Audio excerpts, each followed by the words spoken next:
السلام عليكم ورحمة الله وبركاته. دعوتو توردفتو أم زهرة كم جرتن في يانجي قبتني كيف يانجي قبتن أبدي كبا أم زهرة أي سب بديتشو خسن أولو بكين انت بدي حال مجرو خنا نبتشيسه حال جرو بيخيسا خنات تنبتشيسه إن شاء الله ربي بيتين يموت ما حكاير نوفا خايو إن شاء الله أمتي هدا جرس ربي هدا نوفا باسو دوامو قونا في أكسي أرانتنا أم زهرة مال كبتي رفتيتشو خسن أولو مونين كبتي رفي حال جرو بيسودي خيسا baqattoonni biyya keessaa rakkina irra jiran mana hidhaa keessatti jechuu saniin isiniif qabadee dhufee haala nagaddisiiseeni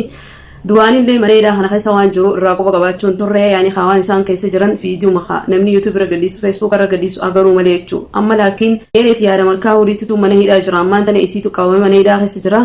akkasitti isiin haala hunda keessana ibsite jechuu akkuma qabadanitti dhiiraa fi dhalaa adda addatti dan akkasi isiin bika dhalaa jirti dhalaan ni beeytan haala isaan yaani qarabshaa qaban dhalaan tuni bikka isaa wali qabamanitti keessaa fuudhiisii qaachi dhalaalee wal fixxee fuula hunda wal khotteessitee yaani haala badaa keessa jiran sangubbaa warra isiniif dhufeef akka sagalee taanuu fi inshallah du'aayis goonuu fi rabbiin agartee furmaata hafiduu fi rabbiin nagayaan biyyatti haa galchu mana hidhaa kanarra biyyee galaniin irra jira yaani haalaan illee agartee miti biyyuma san keessa yaani hidhaa raabanii biyya keessa jiraachuu jira du'aayii goonaa fi sagalee taanaa fi inshallah sagartii ummata agartee miti mana hidhaa keessatti qaamni tortor dhiiraa sagartan akkasumatti dhiiraa sagartan dubartiin sun haala saniin eega sagaraa keessatti walii hidhanii sagaraan bishaan hin qabdu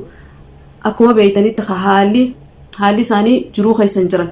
saniifu ummata kanaas kuno laalaa isinii kaaya sagalee nuu taa'aa jiran akkana lallabu jiran akkana iyyachuu jiran ambaasitti nuyi maayichu jira waa meeqachu jiran haala gadisiisaa keessa jiran saniifu sagalee haa taanuuf yaa obboleeyyan kiyya sagalee haa taanuuf inshallah deebii ammasis du'aa isaa haa goonuuf rabbiin fursaa akka fiduuf rabbiin akka mana hidhaa kanarraa isaan baasu inshallah agartee miti du'aayii godhaaf bikka jirtan agartee waan takkallee godhuuf hin dandeenye du'aayii godhaaf la'innu rabbi furmaata fidu malee ilma namaatii miti saniifu du'aayii goonee fi agartee miti furmaata kan akka rabbiin fiduuf inshallah rabbiin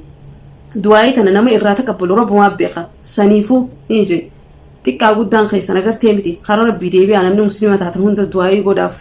bikka jirtanii du'aayii godhaaf viidiyoo tana sheer walii godhaaf bikka hundaa waliin ga'e ayaa obboleeyyan kee sagalee waliif taana eega rabbiin agartee furmaata haa fiduufi yoo maa godhuuf illee hin dandeenye du'aayii godhuu dandeenyaaf jechuu rabbitti dhiyaannee fi inshallah saniifu wallaahi namee viidiyoo tana akka isin nagaddisiiste laalaan isiniin jaa haalaan nama gaddisiiste namni asitti hin baasin jedhan irra dhufee tan hordofaan jiru nuyi asitti ho'iin uffite gammoojjii hamtuu keessa jirra.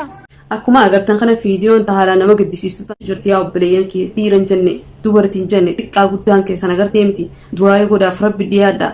eegaa deebii sagalee ta'aaf namni chaayinaala qabdan hundi sagalee ta'aaf yaa obboleeyyan kee haala rakkisiisaa kana keessa jiraniititi inshallah rabbiin furmaata haa fiduu fi du'aayis ni goonaa fi ni biyyateenya inshallah ni dandeeya rabbiin mootummaa haqaa irra nuuf haa kaayu yaa rabbi yaa allah dandeetii teetiin mootummaa haqaa irra nuuf kaayi jawaarii fi agartee ummata hojii jiru hunda xiqqaa fi guddaa isaanii warra hidhaa jiru hunda yaa rabbi gootota keenya hunda hidhaarraa nuu baasi yaa rabbi ni dandeessa yaa allah du'aayin taabbaa duuba godhanii bareeduudha inshallah du'aa yaalaan goonaa fi itti jabaannee isinis jabaadhaa arra viidiyoon isinii qabadee dhufe hanguma kana nagayaan naaf tura turtii gaarii wassalaamu alaikum warahmatullaahi wabarakaatu nagayaan naaf tura. warri dhimmi kun ilaallatu nu birmadda maaloo nu birmaddaayi nu as keessa dhumuu jirra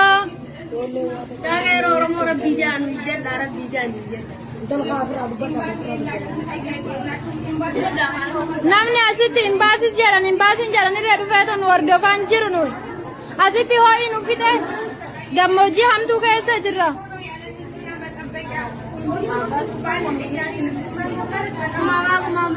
Huccuu takka ofirraa hin qabnu namni turaan irraa gadi baasu hin jiru as keessatti nu hidhaniit guyyaa fi halkan waliin beeknu nuyi dhumuu jirra nu birmaddaayi nuyi maatii keenya ijaan arguu feena maaloo nu birmaddaa warri dhimmi kun ilaallatu. Warri garaa qabuu fi warri ilma warqaa qabuu iddoo as keessatti yoo gufitee uummanni garaa qaban as keessatti ofirraa bahaa jira. Nama tokko haasama nu geessaa nuutu kana godhee nu jaanii nama kana ilmoon irraa boojjitti haasama nu geessaa nuutu ilmootti godhee nu jaanii yoo nu fitee nuti as keessatti fuudheffachuu dadhabnee nuti lubbuun keenya nu wareegamtee kafurmaata wantan barbaannaa namni nu dhiyaatu hin jiru korona jaanii nu daa'isanii nuti yaataa dhugaatii furanii walirraa nu darbamu deemanii namni nu dhiyaatu hin jiru ilmaan keenya keessatti qorfitee jirti as keessatti ilmaan keenya qorfitee jirti. Ammas dhukkuba koronaa jedhan. Yaatiin bireessanii nuti wal bananii nu biraa deemanii koronaa qabnu isaanii koronaa qabatan alaallee arginu koronaa